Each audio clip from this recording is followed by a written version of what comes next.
TTD చరిత్రలోని ఎన్నడూ లేని విధంగా వరుస దురాగతాలు జరుగుతున్నాయని, టీటీడీ పరువు మీ పాలనలో తీశారని, చంద్రబాబు నాయుడు అధికారంలోకి వచ్చినప్పటి నుంచి కొండపై అరాచకాలు పెరిగిపోతున్నాయని, దైవానికి జరుగుతున్న ద్రోహంగా ప్రజలు భావిస్తున్నారని వైఎస్ఆర్ కాంగ్రెస్ పార్టీ అధికార ప్రతినిధి భూమన కరుణాకర్ రెడ్డి మండిపడ్డారు.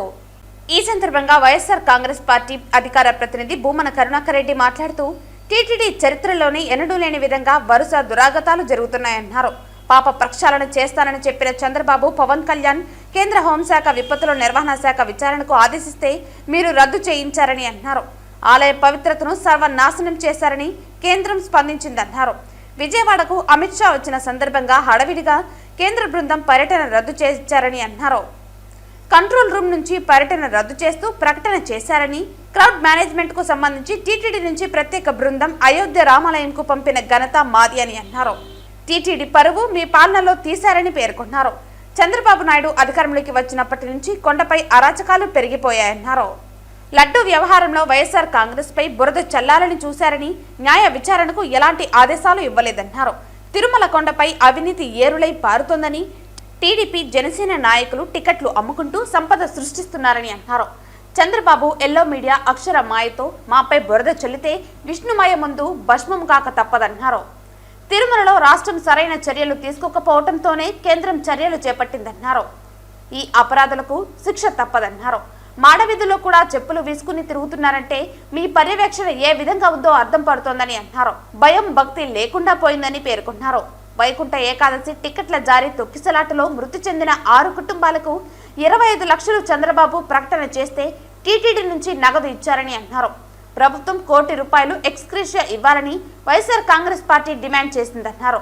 మృతుల కుటుంబాలకు రాష్ట్ర ప్రభుత్వం నుంచి రూపాయి కూడా ఇవ్వలేదని పేర్కొన్నారు. మీరేమో చాలా ఆవేశంగా మొన్న జరిగిన వైకుంఠ ఏకాదశి దుర్ఘటనకు సంబంధించి 6 మంది చనిపోతే వాళ్ళ బంధువులు ఆనందపడిపోయి వెంకటేశ్వర స్వామి తీసుకుపోయినాడు అని ఆయన ప్రకటన ఇవ్వటం ఎంత దారుణమండి! ఎంత ఘోరమైనటువంటి విషయం ఇది! ఈ రకమైనటువంటి ప్రకటనలు ఇచ్చి మభ్య పెడతారా? మోసం చేస్తారా? ఇలాంటి వరుస సంఘటనలు, నెయ్యిలో కొవ్వు కలిపినాము అని మా మీద ప్రచారం, ఆ తర్వాత మేమెప్పుడైతే వాస్తవాన్ని మొత్తం ప్రజలకందరికీ తెలియజేసినామో ఆ తర్వాత సద్దు కాకుండా పోయింది. సిట్టు వాళ్ళు వచ్చినారు కదా, ఇప్పటి వరకు ఏం తెలిసినారో నిగ్గు బయటికి రావాలి కదా, ఏం లేదు.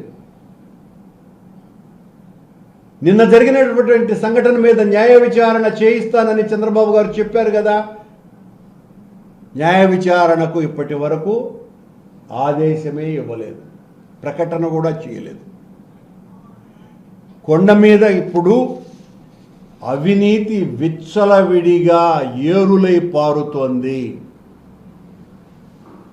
తెలుగుదేశం పార్టీ నాయకులు, జనసేన సంబంధించినటువంటి నాయకులు, బీజేపీకి సంబంధించినటువంటి వాళ్ళు టిక్కెట్లు అమ్ముకుంటూ సంపదను సృష్టిస్తున్నారు.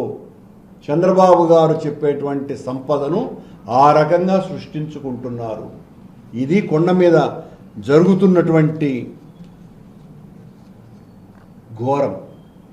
అనుకూల మీడియాలో అక్షరమాయతో అధికారం దక్కించుకోవచ్చు, అబద్ధాలు ప్రచారం చేయవచ్చు, కానీ ఆ విష్ణుమాయ ముందు ఈ చంద్రమాయ భస్మం కాక తప్పదు.